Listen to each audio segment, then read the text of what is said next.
जो उपासक कभी भी किसी कर्म के फल की आकांक्षा नहीं करता, क्रमशः चढ़ाते चले जा रहे हैं उस महान स्थिति की तरफ जो ज्ञानी जन कठोर साधना से भी अनुभव करना बड़ा मुश्किल होता है। भक्त को भक्त के संग से सहज में वो वस्तु अनुभव में आती है। या कर्म फलम त्यजति, जब योगक्षेम की चिंता का त्याग हो गया तो उस उपासक को कर्म फल की आकांक्षा क्यों रहेगी। अब आप सुबह से शयन तक लगे हुए हो श्री जी की चरण सेवा में, बोलो क्या फल की इच्छा है, क्या फल की इच्छा है। यही बार बार मन कहता है अहो भाग्य, अहो भाग्य। हमें श्री जी ने कैसा स्वीकार किया कि पूरा का पूरा समय वो अपनी सेवा में ले, ये हमारा फल है, वर्तमान में हमारा फल। हमें वृंदावन धाम वास मिल रहा है, हमें प्रिया प्रीतम के नाम रूप लीला का सेवन करने को मिल रहा है, रसिकों का संग मिल रहा है। इससे बड़ा भी कोई फल होता है क्या।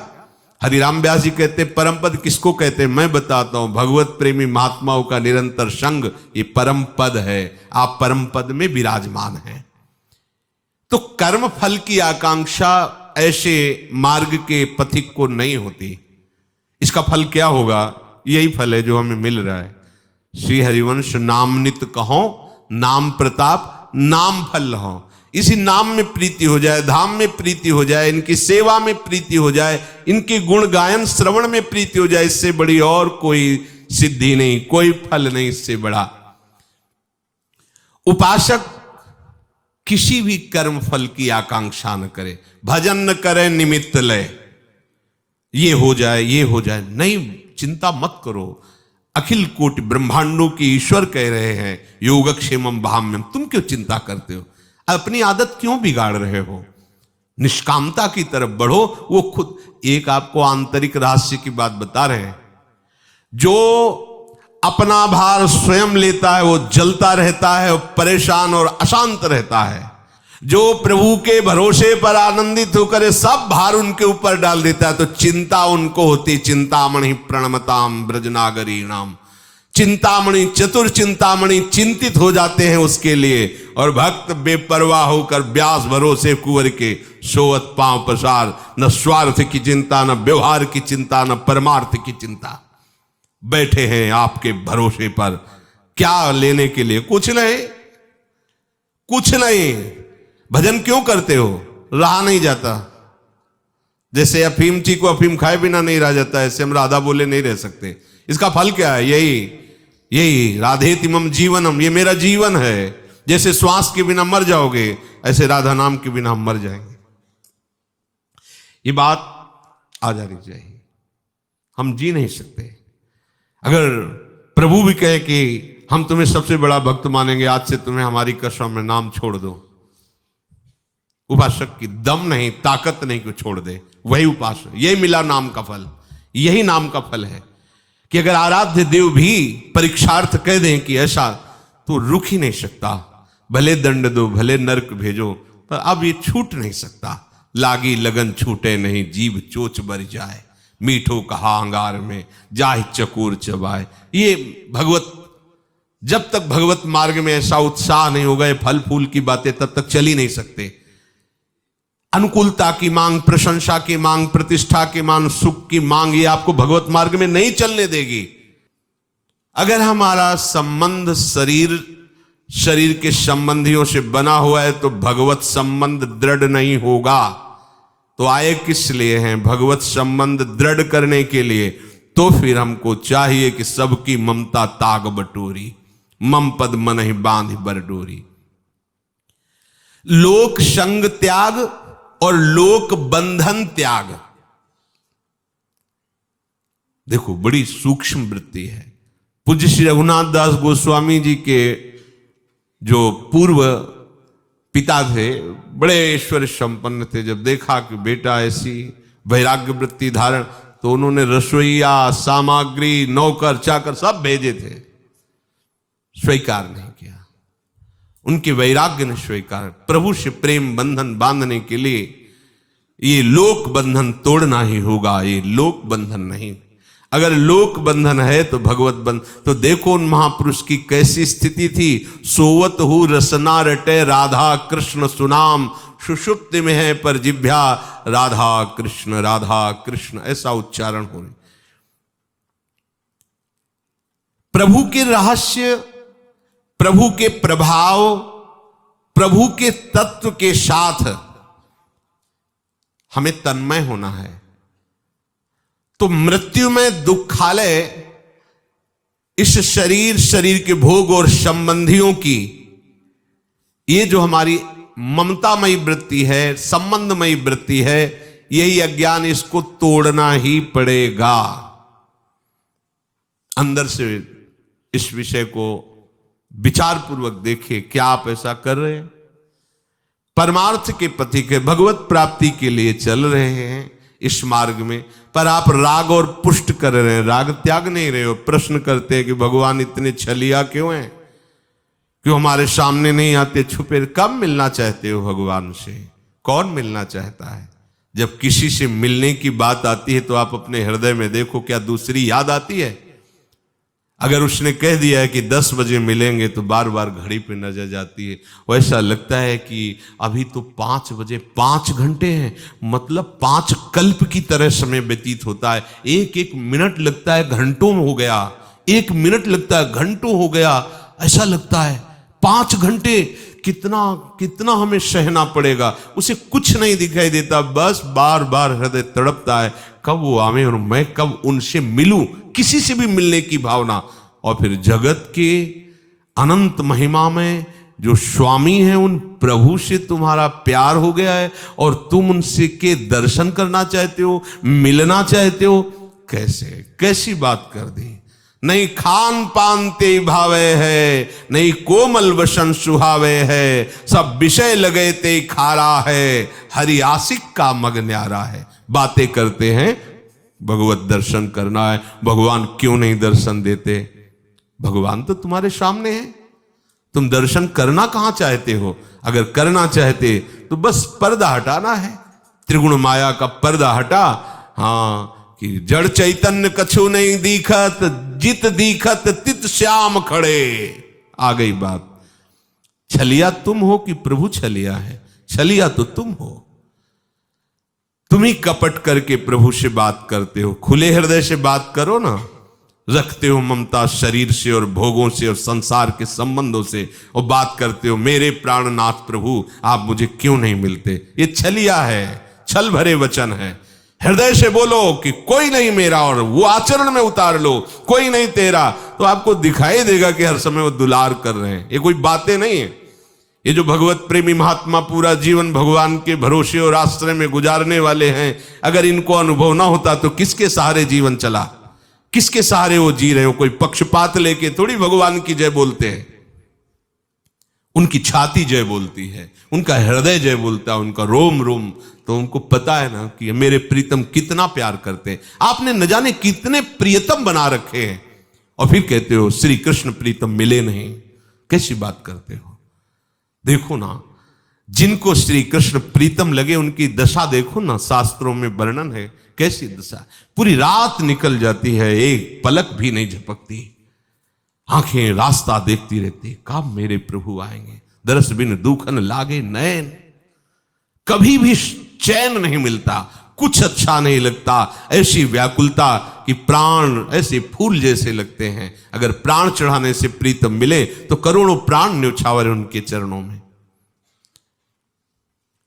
यो लोक बंध मुन मूलयति, जो लोक बंधन का त्याग कर दे। कहां है, कहां परमार्थ का पथिक है? देखो ना, भीड़ भाड़ विषयी पुरुषों के संग और विषयी पुरुषों से दूरी बना के, यहां थोड़ी चूक हो जाए तो वो जाके विषयी पुरुषों के पास बैठता है, क्योंकि मन मारना आया ही नहीं और मन विषयों से जीवित रहता है।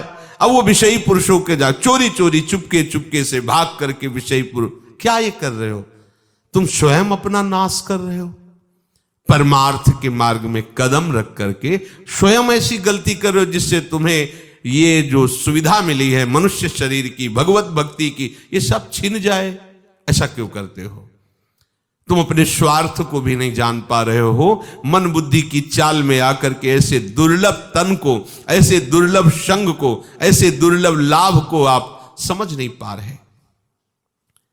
निस्त्रय गुण्यो भवति, ये त्रिगुण माया का बड़ा प्रभाव है। कभी कभी अच्छे उपासकों के हृदय में भी ये अपना प्रभाव दिखाती है। इसीलिए महाप्रभु हरिवंश चंद्रजू कहते हैं, यही डर पे हरिवंश हित जिनो भ्रमय गुण सलिल पर, जिह नामन मंगल लोक तिहु सुहरिपद भज न विलंब करे। एक क्षण का भी विलंब अंतराय मत करो तो ये त्रिगुण माया कुछ नहीं कर पाएगी आपका। महाप्रभु हरिवंश चंद्रजू कह रहे हैं, नहीं तो ये ऐसी फिसलन वाली काई है तीनों गुणों की कि वो हृदय में आकर ऐसा विषय रस का आकर्षण, ऐसा जाल रचती है कि हम जान ही नहीं पाते कि हम कुमार्गगामी हो रहे और हम निकल जाते हैं अपने परमार्थ से बहुत दूर। कठिन है रसिक अनन्यता, राहत न मन एक ठौर, राई के सम चलत ही होत और की ओर। वो समझ ही नहीं पाता। तो यही डर पि हरिवंश हित जिनो भ्रमई गुण सलिल पर, जिह नामन मंगल लोक तिहु, जिनका नाम तीनों लोकों का मंगल करने वाला है, उन प्रभु का विस्मरण न होने पावे एक क्षण के लिए भी, तो तुम त्रिगुण माया पर विजय प्राप्त कर लोगे। उपासक जो करता है वो अपने आराध्य देव के लिए करता है, इसलिए वो कोई भी फल की चाह ही नहीं करता। श्रृंगार का फल क्या होगा? किसी को बाद में मिलेगा, हमको तो उसी समय मिलता है जब हमारे आराध्य देव श्रृंगारित होकर विराजमान होते हैं और भर नेत्र उनके रूप माधुरी का पान करके हृदय उफान में होता है। इससे बड़ा और क्या फल होगा? वर्तमान में ही भगवत उपासक को ऐसा अद्भुत सुख मिलता है जो किसी के भी परिणाम में वो सुख नहीं आएगा। क्या हमें फल चाहिए? हम अपने हाथों से अपने आराध्य देव का श्रृंगार किया, दर्पण दिखा करके, और दूर हट करके एकाग्रता से जब उनके दर्शन किए और जो यहाँ कुछ हुआ, उससे बड़ा और फल क्या हो सकता है? मेरे लाडले मेरे प्यारे श्रृंगारित, आज नीकी बनी सी राधिका नादे, देख रहा है, निहाल हो रहा है, इससे बड़ा और कोई सुख हो सकता है क्या? वो कौन सा फल चाहे, क्योंकि सब फलों के दाता उनके सामने, अब क्या फल फूल चाहे। अब वो कर्म का भी त्याग कर देता है। कर्म त्याग का तात्पर्य है कर्ता भाव का त्याग। जैसे यंत्र में घूम रहा है, यंत्री के द्वारा ऊपर, अब वो क्या कहे कि हम बाएं मुड़ेंगे कि दाएं मुड़ेंगे?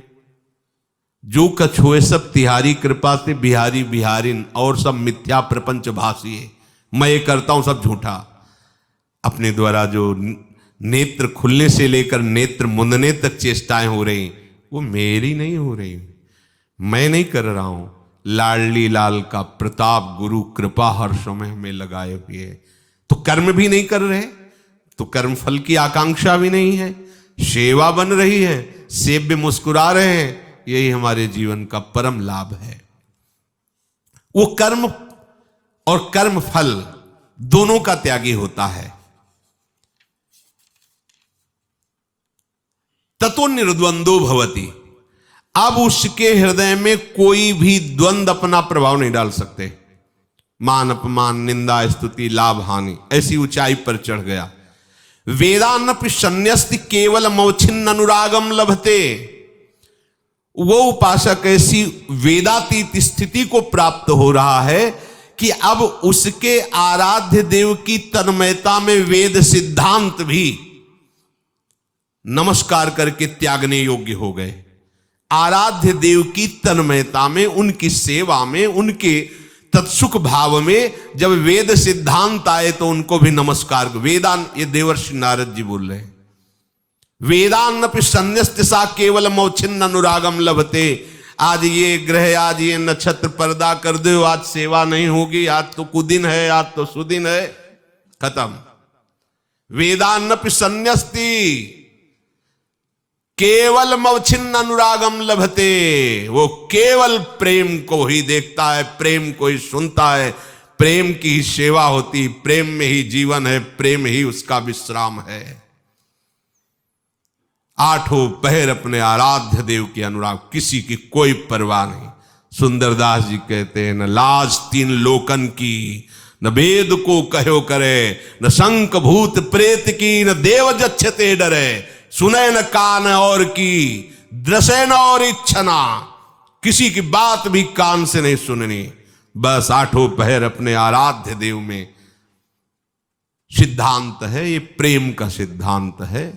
वृंदावन नवनिवृत्त निकुंज तो इसकी भी ऊंचाई पर है। ये सिद्धांत वर्णन करके प्रमाण देते हैं यथा ब्रज गोपिका नाम देवर्षि नारद जी। और यहां तीन गोपिनते दुर्लभ माई, नित्य विहार सहज सुखदाई, उसकी भी ऊपर राधा वल्लभ लाल की विमल ध्वजा फहरंत, भगवत धर्मो जीत के निज प्रेमा ठहरंत। ये निज प्रेमा ठहरंत रस है, इसमें अन्य कोई मिलावट नहीं।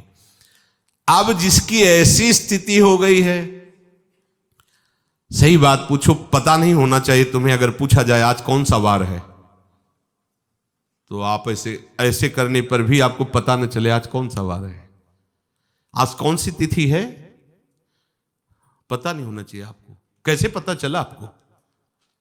आपको श्री जी से केवल मतलब, श्यामा श्याम से। यहां पता चलता है भीड़ देख के कि आज कोई पर्व है क्या, क्योंकि आज बहुत मंगला से लेकर शयन तक, शयन से लेकर मंगला तक, दूरे सृष्टि आदि वार्ता, तो पता कैसे चले? अगर पता चलता है तो अभी तुम्हारे हृदय में जिनका पता लगना चाहिए अभी नहीं लगा है पता। अगर उनका पता लग जाएगा तो औरों का पता जाने दो, तुम्हें अपना पता नहीं चलेगा। ये ब्रह्म नहीं, माया नहीं, नहीं जीव नहीं, काल अपने ही सुधिना रही, एक रहे। ये परम विश्राम प्रेम की स्थिति है। ग्रहण, नक्षत्र, वार, दिन, तिथि, ये सब प्राकृतिक ही तो है, चिदानंद थोड़ी है। और श्यामा श्याम उनका धाम, उनका नाम, उनका रूप, उनकी लीला चिदानंद। तो जो कालातीत है उनके ऊपर काल का शासन कैसा? नहीं, ये धाम कालातीत, नाम कालातीत, रूप कालातीत है। इनके गुण का, इनकी लीला का आठों पहर चिंतन बचा लिया। विधि निषेध नहीं दास, अनन्य उत्कट व्रतधारी, महाप्रेम रस है। तो ऐसे उपासक की क्या सामर्थ्य होती है? बोले सतरति सतरति सा लोकांतारयति। वो स्वयं तर जाता है, स्वयं तर जाता है, वो लोकों को तार देता है, लोक के लोक पवित्र कर देता है। मद भक्ति युक्तो भुवनम पुनातु। इसीलिए यहां प्रभु कह रहे हैं गीता जी में कि जो मननशील महात्मा है वो शीघ्र ही भगवत प्राप्ति कर लेते। मननशील भक्ता एकांतिनो मुख्याः, यही मननशील का स्वरूप है। पहली बात, अपने आराध्य देव में इतना आपको तन्मय होना है कि आप किस जाति के हैं, कहां के हैं, किस कुल के हैं, आपके कौन कौन हैं, कौन कौन थे, कौन कौन बचे हैं, ये सब डिलीट हो जाना चाहिए, सब खत्म हो जाना चाहिए। आपकी स्मृति में भी नहीं आना चाहिए। देखो ना, अंदर झांक के देखो तो पूरा रजिस्टर अभी हरा भरा है? पूरा रजिस्टर भरा है। अब इसको बिना डिलीट किए किस रजिस्टर में भरोगे? उतना ही तो चिप है। चाहे त्रिगुणात्मिका माया के नाटक भर लो या प्रभु की दिव्य लीला भर लो, अगर वो माया का नाटक आप नहीं हटाओगे तो फिर कैसे दिव्य लीला कैसे भरोगे? देखो, गोस्वामी जी जब इस एकांतिनो मुख्या स्वरूप का वर्णन करते हैं, श्री तुलसीदास जी महाराज, वो कह रहे मेरे जाति पाती न चाहो काहू की जाति पाती, मेरे को काम को ना हो काहू के काम को, लोक परलोक रघुनाथ ही के हाथ सब, भारी है भरोसो तुलसी के एक नाम को। मेरी कोई जाति पाति नहीं है। भक्त की जाति क्या होती है? जो उसके आराध्य देव की होती है। समस्त वैष्णव एक ही कुल के हैं, अच्युत कुल के। जैसे अपने वृंदावन नित्य विहार रस के श्री हरिवंश सुगोत कुल देव जाति हरिवंश सब कुछ। श्री हरिवंश स्वरूप हित रिद्धि सिद्धि हरिवंश। वृंदावन में सखियों के मध्य में विराजमान प्रिया प्रीतम, यही हमारी जाति है, यही हमारे कुल है, यही हमारे गोत्र है, यही हमारी सिद्धि है, यही हमारा परम लाभ है। ना मैं किसी की जाति पाति का आदर करता हूं, ना मेरे कोई जाति पाति है, गोस्वामी जी कह रहे हैं। ना मैं किसी के काम के लायक रह गया हूं, ना कोई मेरे काम के लायक है। ये लोकबंध मुन्मूलेती। ना मैं किसी लोक की परवाह करता हूं, ना किसी परलोक की परवाह करता हूं, एकमात्र अपने रघुनाथ जी के आश्रय में रहता हूं। मुझे अगर एक भरोसा है तो केवल नाम का भरोसा है। वो कहते हैं मैं भगवान शंकर को साक्षी करके कहता हूं, मेरी जीभ गल जाए अगर थोड़ा भी असत्य हो, ये रा और मां मेरे माई बाप है, यही मेरा पोषण कर रहे हैं।